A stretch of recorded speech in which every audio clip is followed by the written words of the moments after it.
कटनी दौरे पर सीएम शिवराज सिंह चौहान 400 करोड़ के विकास कार्यों का करेंगे शिलान्यास। 85 करोड़ की लागत से बने रेलवे ओवरब्रिज का भी करेंगे उद्घाटन। एनआईए को सौंपी गई भोपाल में गिरफ्तार जेएमबी आतंकियों की जांच। एनआईए ने दर्ज की एफआईआर। जल्द भोपाल आ सकती है एनआईए की टीम।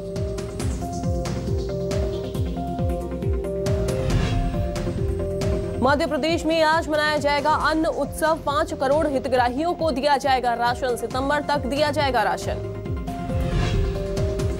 खैरागढ़ उपचुनाव के लिए सीएम बघेल का तूफानी प्रचार। 4 जनसभाओं को किया संबोधित। बीजेपी पर साधा निशाना। महामाया देवी के दरबार में पूजा कर आशीर्वाद दिया।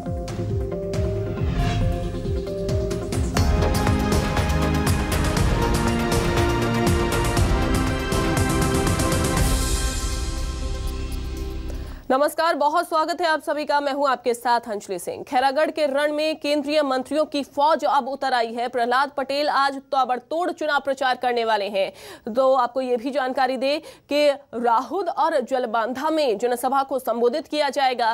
बीजेपी प्रत्याशी के समर्थन में वोट भी मांगेंगे प्रहलाद पटेल। कल अमलीडीह कला में जनसभा उन्होंने की थी। तो खैरागढ़ के रण में अब केंद्रीय मंत्रियों की जो फौज है वो उतर आई है। केंद्रीय मंत्री लगातार चुनाव प्रचार जो है वो कर रहे हैं। राहुल और जलबांधा में जनसभा को संबोधित करेंगे। बीजेपी प्रत्याशी के समर्थन में वोट भी मांगेंगे प्रहलाद पटेल। जी हां, बड़ी खबर आपको बता रहे हैं। चूंकि खैरागढ़ का जो उपचुनाव है वो नजदीक है। 12 अप्रैल को वोटिंग होनी इस सीट पर, लेकिन अब लगातार केंद्रीय मंत्रियों की ओर से प्रचार प्रसार किया जा रहा है। प्रहलाद पटेल आज ताबड़तोड़ चुनाव प्रचार करने वाले हैं और बीजेपी प्रत्याशी के समर्थन में वोट मांगे जाएंगे। सुप्रिया का रुख करते हैं। सुप्रिया जुड़ गई हैं ज्यादा जानकारी के साथ। सुप्रिया, खैरागढ़ चुनाव को लेकर लगातार तैयारियां तेज हो गई हैं और अब केंद्रीय मंत्री लगातार प्रचार प्रसार में जुट गए हैं बीजेपी प्रत्याशी के लिए। खैरागढ़ उपचुनाव को लेकर के तमाम जो तैयारियां हैं वो हो गई है। केंद्रीय मंत्री प्रहलाद पटेल खुद छत्तीसगढ़ पहुंचे हैं और लगातार वो धुआंधार प्रचार प्रसार करते हुए नजर आ रहे हैं। कल भी हमने देखा था कि किस तरीके से वो प्रचार प्रसार कर रहे थे और कांग्रेस के जो विरोध में बयानबाजी देते हुए नजर आ रहे थे और तमाम जो प्रत्याशी बीजेपी प्रत्याशी के पक्ष में वोट भी मांग रहे थे लगातार। और इसके अलावा अगर हम बात करें केंद्रीय मंत्रियों के दौरे की, तो कल अजय फग्गन सिंह कुलस्ते भी आए हुए थे और उन्होंने भी जमकर प्रचार प्रसार किया और आज भी प्रहलाद पटेल जमकर प्रचार प्रसार करेंगे। पहले भी उन्होंने जमकर प्रचार प्रसार किया, यानी कि कल भी उन्होंने धुआंधार प्रचार किया। उनके बयान से जो सियासी गलियारों में हलचल भी देखने को मिली थी और आज भी केंद्रीय मंत्री प्रहलाद पटेल काफी धुआंधार प्रचार खैरागढ़ में करने वाले। लेकिन सुप्रिया, हमने ये भी देखा कि बीजेपी की ओर से आरोप पत्र जारी किया गया और रमन सरकार की जो उपलब्धियां हैं सरकार की वो गिनवाई गई। तो क्या लगता है कि इसको लेकर अब सीधी टक्कर जो है वो देखने को मिलेगी हमें प्रत्याशियों में? बिल्कुल सीधी टक्कर देखने को मिल सकती है, क्योंकि बीजेपी ने जिस तरीके से आरोप पत्र जारी किया था और रमन सरकार की उपलब्धियां गिनाई थी कि 15 सालों में बीजेपी के शासनकाल में क्या क्या काम हुए, और इन्होंने ये भी कहा होगा कि कांग्रेस जो है वो 3.5 साल में कुछ नहीं कर पाई है, ऐसा बीजेपी के केंद्रीय मंत्री कहते हुए नजर आ रहे हैं, बीजेपी के नेता कहते हुए नजर आ रहे हैं। तो यहाँ पर तमाम जो विकास के वादे हैं उसी के मुद्दे पर यहाँ पर चुनाव लड़ने की जो कवायद है वो शुरू हो गई है और प्रत्याशी के पक्ष में भी इन्हीं मुद्दों को लेकर के प्रचार प्रसार किए जा रहे हैं। बिल्कुल बिल्कुल सुप्रिया, बहुत शुक्रिया आपका जानकारी देने के लिए। नजर बना के रखिएगा। खैरागढ़ उपचुनाव को लेकर बीजेपी कांग्रेस ने ताकत पूरी झोंक दी है। सीएम भूपेश बघेल ने 4 चुनावी जनसभाओं को संबोधित किया। बीजेपी की तरफ से चुनावी रण में केंद्रीय मंत्री उतर आए हैं। खैरागढ़ में कांग्रेस और बीजेपी में सीधा मुकाबला अब देखने को मिलेगा। केंद्रीय मंत्री प्रहलाद पटेल ने 2 सभा को संबोधित किया और आज भी वो जनसभाओं को संबोधित करने वाले हैं। केंद्रीय मंत्री फग्गन सिंह कुलस्ते ने भी चुनावी सभा की। खैरागढ़ को लेकर बीजेपी ने आरोप पत्र भी जारी किया है। जी हाँ, मंत्री टीएस सिंहदेव ने गाँव में वहीं चुनावी चौपाल लगाई है। तो चुनावी चौपाल मंत्री टीएस सिंहदेव की तरफ से लगाई गई। इसके अलावा बीजेपी ने आरोप पत्र जारी कर दिया जिसमें रमन सिंह की खूबियां गिनवाई गई सरकार की और उसके अलावा उपलब्धियां जो है रमन सिंह सरकार की गिनवाई गई हैं। वहीं दूसरी तरफ कांग्रेस पर तमाम तरीके के वादा खिलाफी का आरोप भी लगाया। खैरागढ़ को लेकर बीजेपी ने आरोप पत्र जारी किया और सीधा मुकाबला इस बार हमें प्रत्याशियों के बीच में देखने को मिलेगा, क्योंकि लगातार जंग जो है उपचुनाव की वो तेज होती जा रही है। तैयारियां लगातार चल रही हैं और जनसभाओं को संबोधित भी यहां पर किया जा रहा है।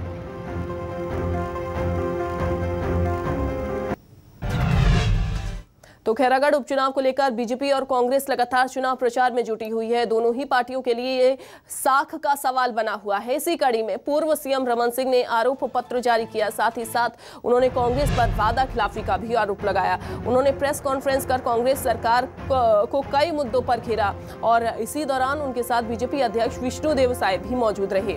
उन्होंने कहा कि हम जनता के पास मौजूदा सरकार का रिपोर्ट कार्ड लेकर जाएंगे और बीजेपी सरकार और कांग्रेस सरकार की तुलना करेंगे।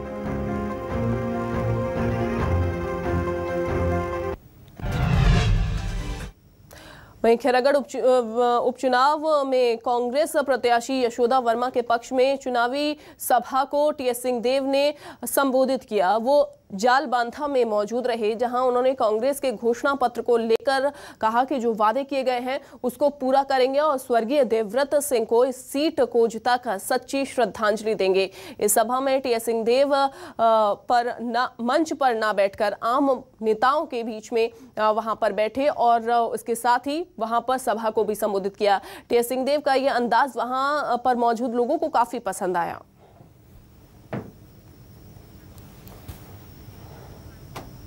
इस विधानसभा के लिए भी बहुत सारी बातें मुख्यमंत्री जी के कांग्रेस पार्टी के ध्यान में है, उनको पूरा करने के आधार पे और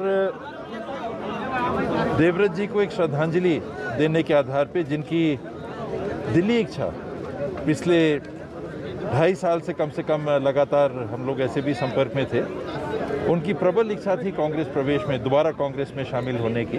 तो ये सारी बातों को ध्यान में रख के मेरे को विश्वास है कि कांग्रेस पार्टी के उम्मीदवार यहां से अवश्य विजयी होंगे।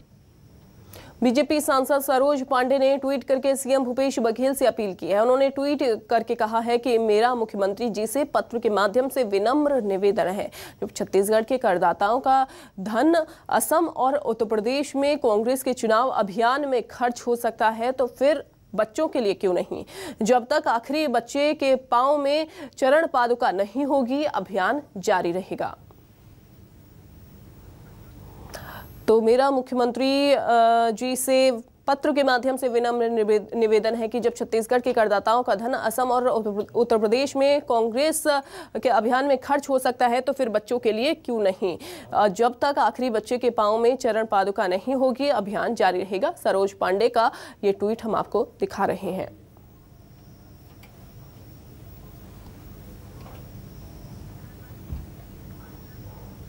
तो बीजेपी से राज्यसभा सांसद सरोज पांडे छत्तीसगढ़ में चरण पादुका वितरण अभियान को लेकर सीएम भूपेश बघेल को उन्होंने पत्र लिखा। बीजेपी के कार्यकर्ता इसके तहत प्रदेश के जिले और गांव-गांव तक गरीब बच्चों को चप्पल बांट रहे हैं। सरोज पांडे ने सीएम भूपेश बघेल को पत्र लिखकर तपती गर्मी में नंगे पांव चल रहे बच्चों को चप्पल उपलब्ध कराने की मांग की। साथ ही बीजेपी के समय चलाई जा रही चरण पादुका अभियान को भी बंद करने पर भी निशाना साधा। इसके अलावा बता दें कि स्थापना दिवस के मौके पर बीजेपी ने प्रदेश भर में चरण पादुका अभियान के तहत बच्चों को मुफ्त में चप्पलें बांटी।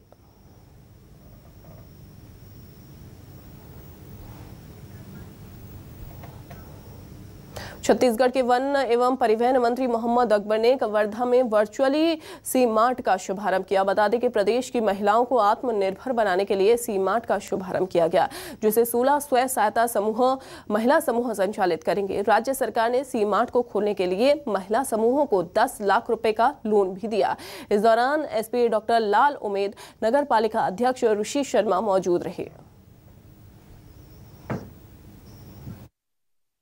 आज छत्तीसगढ़ शासन के दिशा निर्देश पर सी मार्ट का भव्य शुभारंभ कवर्धा के नगर पालिका परिषद में स्थित मंगल भवन में किया जा रहा है। माननीय मंत्री जी ने इसका आज वर्चुअल उद्घाटन किए हैं और कुल मिला के जो स्व सहायता समूह को जो आगे बढ़ाने की परिकल्पना माननीय भूपेश बघेल जी की है, उसी तारतम्य में यह सी मार्ट की स्थापना की जा रही है।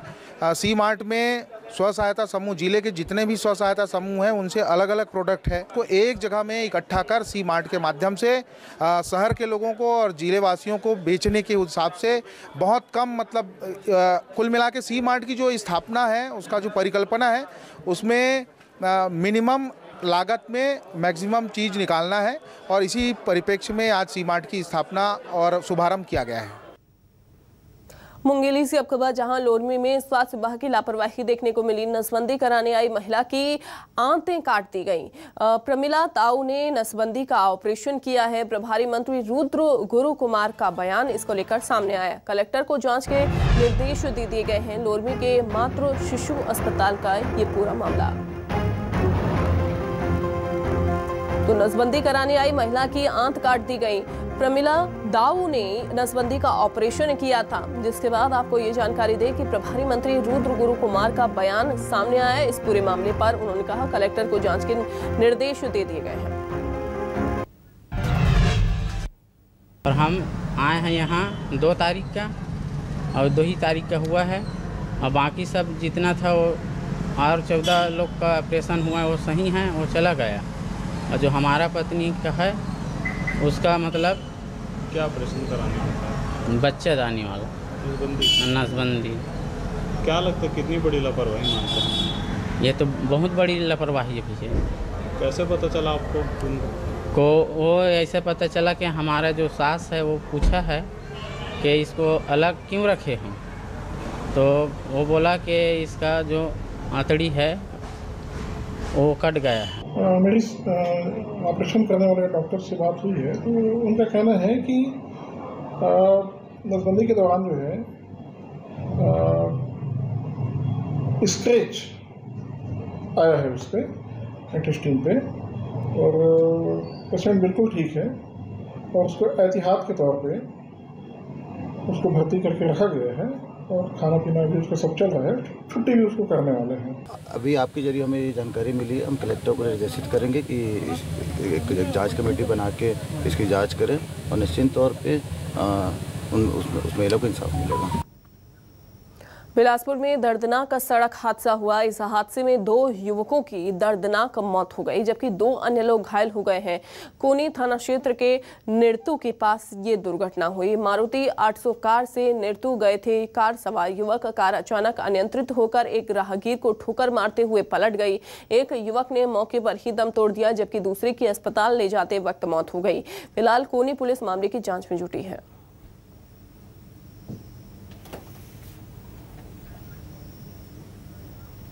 छत्तीसगढ़ के मुख्य सचिव अमिताभ जैन बलौदा बाजार पहुंचे। ग्राम पुरैना खपरी पहुंचकर बरगद पेड़ के नीचे चौपाल उन्होंने लगाई। पुरैना खपरी के गौठान का निरीक्षण कर स्वयं सहायता समूह की महिलाओं से चर्चा करने के साथ समूह की महिलाओं से साबुन खरीदी। इसके साथ ही गांव के महामाया मंदिर पहुंचकर माता का आशीर्वाद लिया। इस दौरान कलेक्टर डोमन सिंह सहित प्रशासनिक अधिकारी मौजूद रहे। ग्राम पुरैने खपरी में मीडिया से चर्चा में मुख्य सचिव अमिताभ जैन ने बताया कि गौठान और मजबूत हो और इससे स्थानीय लोगों को और अधिक आय हो। इस दृष्टि से प्रदेश के सारे गौठानों में अधिकारी जाकर वहां लोगों से बात कर स्थिति को सुधारने के लिए अभियान चला रहे हैं। गौठान और मजबूत हो और वहाँ उससे लोगों को, स्थानीय लोगों को और अधिक आय हो, इस दृष्टि से प्रदेश के सारे गौठानों में विभिन्न अधिकारी लोग जा करके वहाँ लोगों से बात करके और उसको इम्प्रूव करने के लिए अभियान चला रहे हैं। वो अभियान मुख्यतः कल से यानी 7 अप्रैल से चालू हो रहा है। तो उसके जस्ट शुरुआत होने के पूर्व मैंने सोचा कि इसको मैं स्वयं भी जो है एक गौठान में भेंट करके उनसे समझने की कोशिश करूं। बिलासपुर हाईकोर्ट में तलाक के बाद बच्चे की कस्टडी के लिए एक पिता ने कोर्ट में जो दलील दी है वो आपको चौंका देगी। बच्चे की कस्टडी को लेकर शख्स ने हाईकोर्ट के सामने कहा कि उसकी पत्नी जीन्स पहनकर ऑफिस जाती है, जिससे बच्चे पर बुरा असर पड़ेगा, इसलिए बच्चे की कस्टडी उसके पिता को सौंपी जाए। जिसको लेकर हाईकोर्ट के जस्टिस गौतम भादुड़ी और जस्टिस संजय एस अग्रवाल की बेंच ने टिप्पणी करते हुए कहा कि जीन्स टॉप पहनने से, पुरुष सहयोगी के साथ ऑफिस में काम करने से या बाहर जाने से महिला का चरित्र तय नहीं किया जा सकता। हाईकोर्ट ने पति के इस तर्क को सिरे से नकारते हुए महिला के पक्ष में फैसला सुनाया।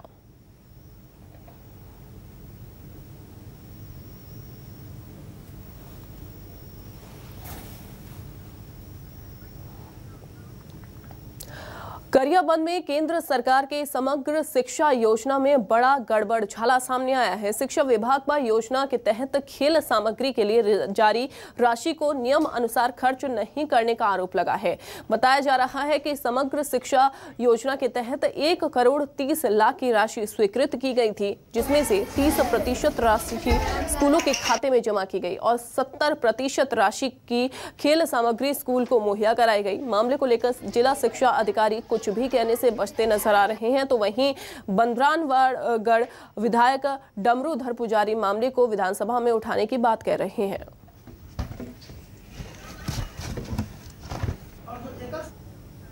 सर, समग्र शिक्षा के अंतर्गत स्पोर्ट के लिए प्राथमिक शालाओं माध्यमिक शालाओं को राशि दिया जाता है, जिसमें से प्राथमिक को 5,000, माध्यमिक को 10,000। इस वर्ष प्राथमिक शालाओं और माध्यमिक शालाओं को जो राशि देना था, उसमें से 70% राशि का खेल सामान राज्य स्तर से भेजा गया है विकासखंड शिक्षा अधिकारी कार्यालय को, और 30% की राशि स्कूलों के खाते पे जमा है। समग्र शिक्षा योजना में जो भी शिक्षा विभाग ने भेजा है खेल के माध्यम से, जबकि शिक्षा समिति स्कूल में है और शिक्षा समिति के अनुसार भेजना चाहिए। पहले ऑलरेडी स्कूल में समग्र शिक्षा योजना के तहत खेलगड़िया के तहत अपन सामान पड़ा है, और अभी काय के लिए अपन भेजे हैं समग्र शिक्षा योजना के तहत, मतलब दुरुपयोग हुआ है और भ्रष्टाचार हुआ है, और उसके लिए हम लोग जांच करेंगे। जांच के लिए मैं शिकायत करूंगा, और शिकायत नहीं होने से मैं विधानसभा में उठाऊंगा। महासमुंद नगर पालिका की एक बड़ी लापरवाही सामने आई है। बताया जा रहा है कि नगर पालिका पिछले 6 साल से बिना रजिस्ट्रेशन और बिना नंबर की गाड़ी से डोर टू डोर कचरा कलेक्शन का काम कर रही है। वही मामला उजागर होने के बाद नगर पालिका के आला अधिकारी कागज दिखवाने की बात कह रहे हैं। यातायात एवं परिवहन विभाग के अधिकारी मामले की जाँच कराने का राग अलाप रहे हैं।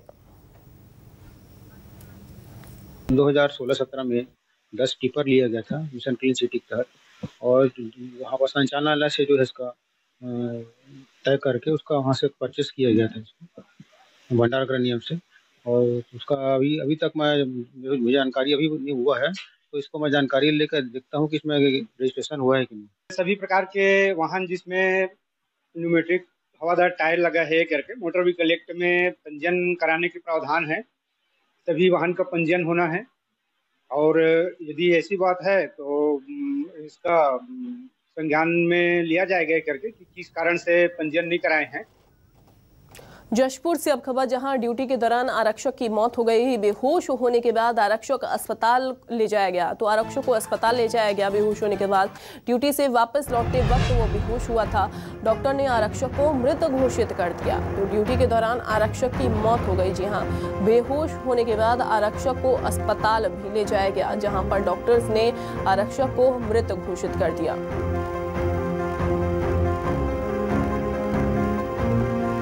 तो ड्यूटी के दौरान आरक्षक की मौत हो गई। दरअसल ड्यूटी से वो वापस लौट रहा था और उसी दौरान वो बेहोश हो गया। बेहोश होने के बाद आरक्षक को अस्पताल ले जाया गया, जहां पर डॉक्टर्स ने आरक्षक को मृत घोषित कर दिया। और ये भी आपको बताएं कि आरक्षक की मौत हुई है और डॉक्टर ने आरक्षक को मृत भी घोषित किया, लेकिन क्या वजह रही मौत की वो अभी सामने नहीं आ पाई है, उसकी जाँच भी की जाएगी।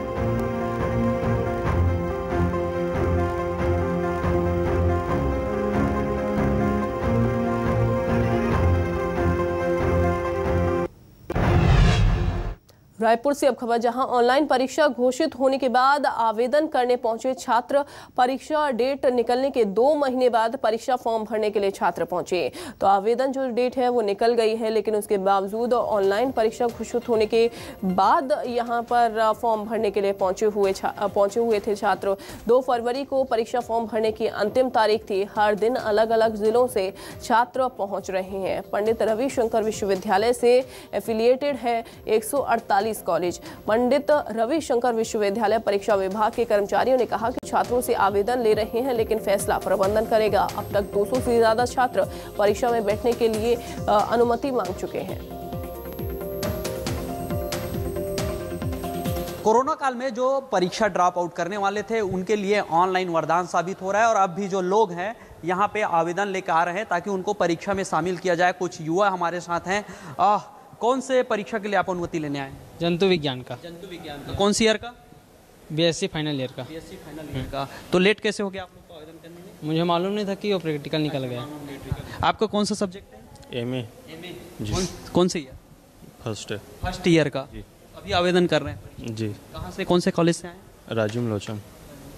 कौन से सब्जेक्ट? जंतु विज्ञान। जंतु विज्ञान का कौन सा कॉलेज से आए? भाटापारा कॉलेज से। भाटापारा से। तो यहाँ पे आप लोग परीक्षा फॉर्म अभी जमा कर रहे हैं? परीक्षा फॉर्म तो हो गया था, हम अभी अनुमति ले रहे हैं। सब्जेक्ट आपका कौन सा है? सर मेरा एमए हिंदी प्रीवियस का है। अच्छा, हिंदी प्रीवियस। मैं 2 फॉर्म डलवा दिया था, जिसमें एक का कैंसिल करवाना चाहता हूँ और एक का एग्ज़ाम दिलाना चाहता हूँ। तो देखिए यहाँ पे जो युवा हैं कहीं ना कहीं उनके लिए एक उम्मीद है ऑनलाइन, क्योंकि ऑफलाइन में अगर कहीं ना अगर हम बात करें तो तैयारी नहीं होने की स्थिति में इन्होंने परीक्षा को ड्रॉप करने का सोचा था, लेकिन ऑनलाइन होते ही यहाँ पे जो है एक एक करके विद्यार्थी आ रहे हैं। परीक्षा शाखा में जाकर वहाँ से करते हैं कि प्रतिदिन कितने लोग आ रहे हैं और कितने लोगों ने अभी फिर से यहाँ पे आवेदन दिया है। तो यहाँ पे हम पहुँच चुके हैं, रविशंकर विश्वविद्यालय का सेंटर है। आपसे हम जानना चाहेंगे कितने लोग यहाँ प्रतिदिन फॉर्म ले रहे हैं अनुमति के लिए? सर इसके बारे में तो अब अधिकारी बता पाएंगे रघु सर। अब तक कितने लोग ले गए हैं अगर परीक्षा घोषित होने के बाद, ऑनलाइन होने के बाद?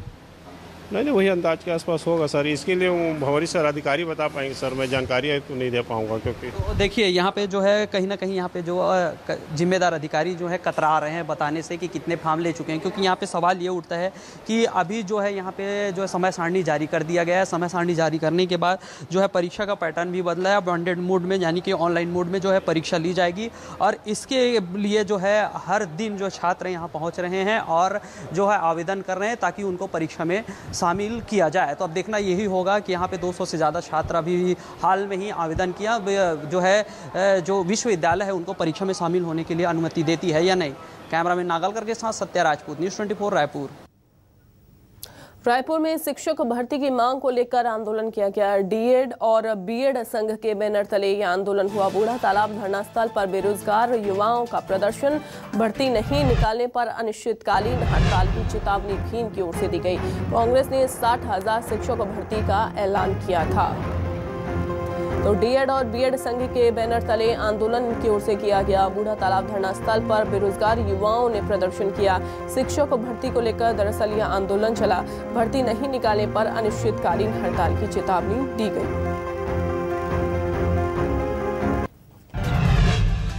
1 फरवरी से लगातार नारेबाजी चल रही है और ये हमारा विरोध ये है कि विश्वविद्यालय प्रशासन ने जो डिमोशन आदेश निकाला गया है, डिमोशन आदेश में जिस बात की उसने जिक्र किया है, उसने जिक्र किया 175/19 लोक आयोग का निर्णय। दूसरी बात कहता है कि शासन की सक्षम स्वीकृति और तीसरी बात कहता है कि पदोन्नति समिति की अनुशंसा। हम ये तीनों चीज़ की मांग लगातार कर रहे हैं और विश्वविद्यालय प्रशासन ये तीनों चीज़ हमको उपलब्ध नहीं कराया। और चलिए इसी के साथ फिलहाल के लिए इस बुलेटिन में बस इतना ही।